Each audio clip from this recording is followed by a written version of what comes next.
قرض کی پیتے تھے میں، لیکن سمجھتے تھے کہ ہاں رنگ لاوے گی ہماری فاقہ مستی ایک دن۔ ایک دفعہ مرزا بہت مقروض ہو گئے، قرض خواہوں نے پیسے مانگ لیے۔ مرزا صاحب جواب دہی میں طلب ہوئے، انہوں نے یہ پیسے شراب نوشی میں خرچ کیے تھے۔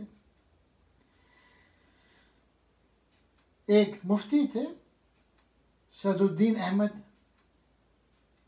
مفتی صاحب سمجھ گئے اور وہ قدردان تھے مرزا کے، تو انہوں نے یہ رقم اپنے پاس سے ادا کر کے مرزا صاحب کو رخصت کیا۔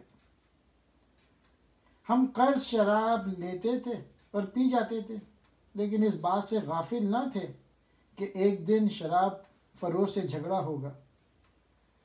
دوسرا پہلو یہ ہے کہ ہم پیسے قرض لے کر شراب پیتے تھے اور سمجھتے تھے کہ یہ شراب نوشی ایک دن ضرور رنگ لائے گی۔